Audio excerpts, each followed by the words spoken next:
4 jours seulement après avoir formé son nouveau gouvernement, le premier ministre-chef du gouvernement, Anatole Kone-Makosso, a convoqué ce 28 septembre les 37 membres de sa nouvelle équipe pour le tout premier conseil de cabinet. Objectif, définir une feuille de route en vue de poursuivre l'action gouvernementale dont les axes prioritaires sont bien connus dans le plan national de développement 2022-2026. Le Premier ministre a insisté sur deux éléments essentiels. La continuité par l'expérience pour que la machine gouvernementale reprenne au plus vite parce que les défis sont nombreux.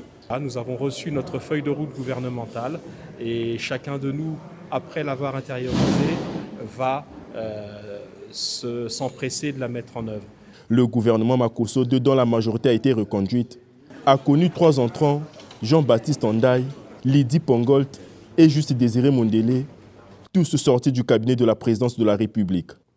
Anatole Kone-Makosso a instruit à cette occasion ses collaborateurs à plus de responsabilité et de proximité avec les populations, ce pour matérialiser le projet de société du chef de l'État. Le Premier ministre a souligné un aspect très important également.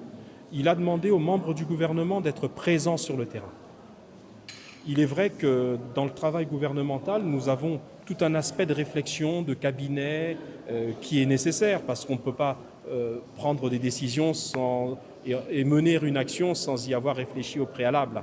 Mais les populations attendent de nous la proximité et la présence sur le terrain. La ministre de la Promotion de la Femme et de l'Intégration de la Femme au Développement, Inès Nefer-Berti-Ingani, qui a vu son département être renforcé à travers l'économie informelle, promet faire feu de tout bois pour que ce nouveau portefeuille contribue conséquemment au PIB national. L'économie informelle est tout simplement ce qu'on peut transformer, changer, notamment sur tout ce qui n'est pas déclaré.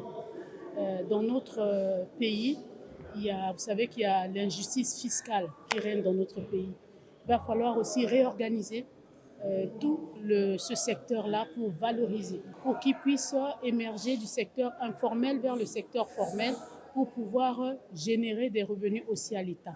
L'objectif ici est aussi d'améliorer notre PIB. Maintenant que les orientations sont données à chacun d'eux, les Congolais ne les attendent finalement qu'aux résultats. Anatole Kone-Makosso et les siens n'ont plus que 3 ans et demi pour les rassurer.